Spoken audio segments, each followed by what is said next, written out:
And so we conducted a survey of 4,000 individuals in the UK and in the US. We also spent time with 26 individuals in depth. And what we found from that was that people overwhelmingly found when they wore the technology, they felt more productive, happier, sexier even.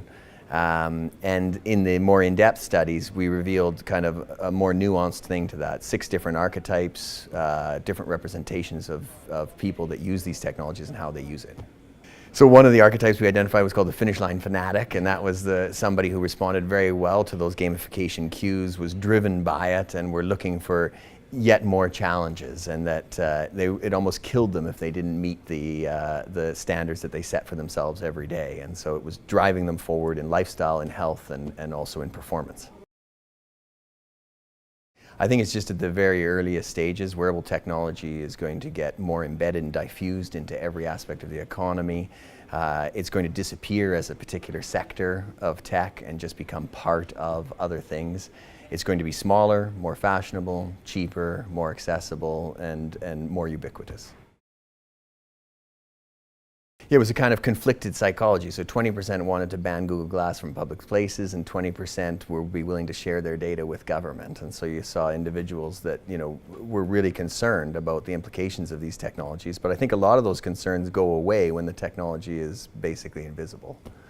Banning something that you can see is one thing, but trying to ban something that's immersed in everything that you wear and do is another challenge. The controllers and the people that sort of want to harness the power of these things, it starts to become part of themselves. The quantified self isn't just metrics about you, it is you. And when people start to get access to that kind of data, then I think there are real challenges about how you separate yourself from the data. You become immersed and one with your own data.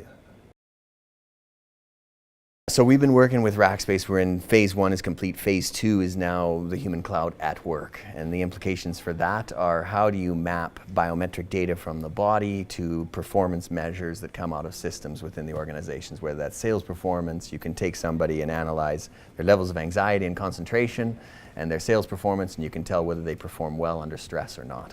There's an enormous range of risks and there's an enormous range of opportunities in this area. And yeah, I mean, one of the things is, we're used to being assessment and selection organizations saying that they want to understand the profile of the candidate. Part of that profile is now going to include their biometric data, which will be correlated with other measures of their performance and productivity in the workplace. Footfall data is really, really valuable at the moment, and you can segment down to a particular location and understand detailed demographics because you're not having people self-report, but you're getting primary data from devices like your mobile phone. That's really valuable at the moment. But with wearable technology, the opportunities are exponentially more in that sector, and the opportunities to understand the unique qualities of every individual in every location all the time are suddenly available. And for consumer behavior, that's a kind of nirvana. So the implications for brands are that you can get detailed analytics and insight into consumer behaviors that would never previously been accessible before the emergence of these wearable technologies.